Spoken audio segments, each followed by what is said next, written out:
Xherdan Shaqiri is a footballer who's been around for a while. Perhaps you remember him as a member of Liverpool's 2019 Champions League winning squad. Or, if you're a fan of English football, you probably remember when he was doing the rounds at Stoke City back when they were in the Premiership. Or maybe you know him as the only player to score in the last 6 consecutive World Cups and Euros. Regardless of what you think of when you hear the name Xherdan Shaqiri, chances are it's a name you've been hearing quite often recently. And that's because he's recently rejoined his boyhood club FC Basel and helped lead them to their first Swiss League title in 8 years. Not only is it a heartwarming narrative, but one that probably shouldn't have happened. Just last year, Shaqiri was playing his football for Chicago Fire, who are one of the worst sides in Major League Soccer. So, I guess the question is, how did Shaqiri roll back the years? We're going to go back to the summer of 2021, when, after 63 appearances, 8 goals, and 9 assists over a span of 3 years, Xherdan Shaqiri departed Liverpool FC. He had done quite well for himself during his time on the red half of Merseyside, having won a Champions League title, a UEFA Super Cup, a FIFA Club World Cup, as well as being part of the Liverpool side that broke the Reds' 30-year title drought with their Premier League win in 2020. And although his stats may not sound like anything too noteworthy, he became sort of a cult hero amongst Liverpool fans, with his brace off the bench against Man United in the 2018-19 season, as well as his remarkable performance during Liverpool's incredible 4-0 win over Barcelona in the Champions League semi-finals, living long in the memory of the Anfield faithful. However, after a disappointing campaign in the 2020-21 season, it was clear that Liverpool were approaching some sort of a transitional stage. This saw Shaqiri take his talents to Ligue side Olympique Lyonnais in August of 2021 for a fee of €6 million. This new challenge didn't go as expected for Shaqiri, as he departed Lyon after just 6 months, 16 appearances, and 5 goal involvements. He wasn't content with his playing time with the French side, and only started 9 times by the time the season had hit its halfway mark, so he decided to take his talents across the pond. On the 9th of February, 2022, Xherdan Shaqiri signed with Major League Soccer side Chicago Fire for a fee of €7 million, which is $1 million more than Lyon signed him for. Incredible bit of business from them. I digress. Shaqiri had enjoyed a 13-year career in Europe, playing for some of the greatest clubs on the continent and winning an impressive 18 major honors. However, moving to the MLS at the age of 31 usually only means one thing, and that's the fact that your career is reaching its tail end, which is no dishonorable practice. Shaqiri had an incredible career. It just looked like it was the right time to start to wind down. At least that's what many people, myself included, would have thought. Chicago Fire finished 12th out of 14th place in the Eastern Conference of the MLS the season before Shaqiri joined. They hadn't made the playoffs since 2017 and seemed to be a bit dormant when Big Shaq pulled up to Chi-Town. After Shaqiri's first season at the club, they once again finished in 12th for the second year in a row, but Shaqiri wasn't doing too shabby by any means on an individual standpoint. He was getting the playtime he was deprived of back in France, and his 13 goal involvements and 29 appearances weren't too different to the numbers he was putting up back to when he was at the peak of his powers in Europe. Shaqiri was still playing good football. It's just that, in order to be a successful team, you need more than one player to be playing good football, and that just wasn't happening in Chicago. They dropped down to 13th position after the 2023 season had finished, with Shaqiri once again registering 13 goal involvements. He was playing regularly, and he was playing good football. It's just not much else was happening. It was clear that Shaqiri's best days were likely behind him, but not even he would have thought it would end like this.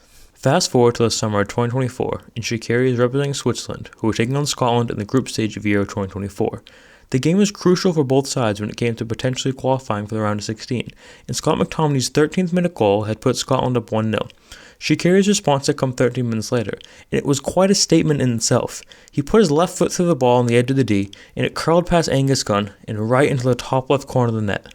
A wonder strike. One of those goals that get goal of the tournament shouts in the group stage. Not only did it secure a crucial point for Switzerland that was eventually pivotal in their runner-up finish in the group, but for many fans, it was a throwback to the player they all knew so well. Shaqiri is the only player to have scored in the last 6 consecutive World Cups and Euros. Not only has he been around a while, but he's been delivering for quite a while as well. This goal made many football fans ask themselves, where has this guy been all these years? The truth was that Shaqiri very much still had a bit about him, and he was way too special a player to spend the twilight of his career rotting away at a mediocre MLS side. Surely something had to give. A few months later, it did. On the 16th of August 2024, Xherdan Shaqiri made the move from Chicago Fire to the club where he started all off at, FC Basel. Shaqiri went through the ranks of FC Basel's youth academy and made his debut for the first team in 2009. He made 127 appearances for the first team, scored 23 goals, and won 5 trophies, on the span of just 3 years before attracting the attention of Bayern, where he joined in the summer of 2012 for a fee of €11.8 million. Rejoining his boyhood club 12 years after departing was a tale of a heartwarming homecoming, especially when you realize that he turned down multi-million offers from Saudi Pro League clubs in order to facilitate the move to Basel. In the months after rejoining Basel, the Swiss fairytale would get even sweeter. During his first stint in the club, Shaqiri had won 2 league titles and 3 consecutive domestic cups in a 3-year span. Basel were on top of things in Switzerland. The successes continued in the seasons after his departure, but then they started to dry up. At the time of rejoining the summer of 2024, Basel hadn't won a single league title since 2017 and a single Swiss Cup since 2019. These numbers may not sound too staggering at first, but Basel used to much better, as the second most decorated club in Switzerland. Shaqiri registered an assist in a crucial 1-0 league win over BSC Young Boys, and he started to earn more minutes. His performances started to improve.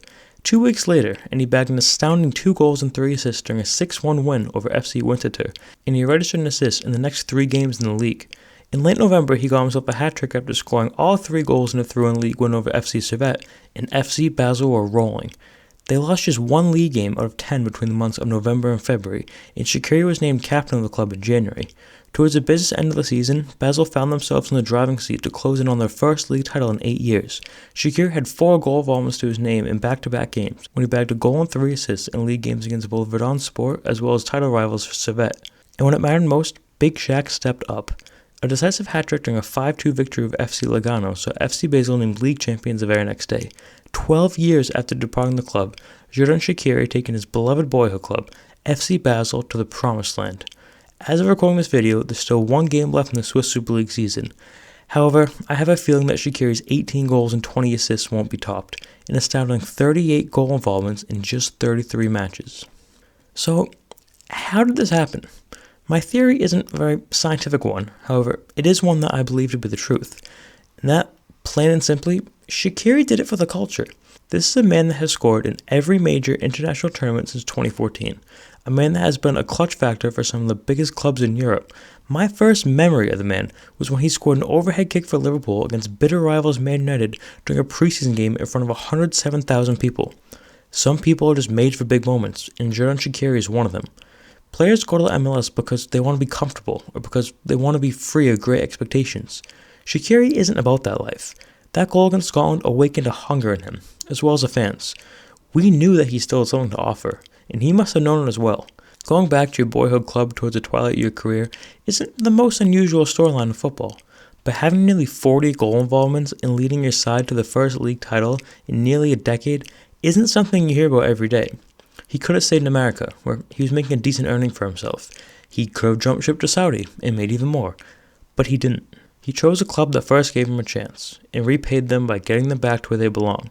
He delivered the fans something special, something that will live on in the hearts of FC Basel fans as well as any enthusiasts of the beautiful game for a very long time. So that is how Xherdan Shaqiri ran back the years. He did it by realizing that he had more to offer, that he owed it to the fans and he owed it to himself to pursue one more challenge. And you can't really argue with the results.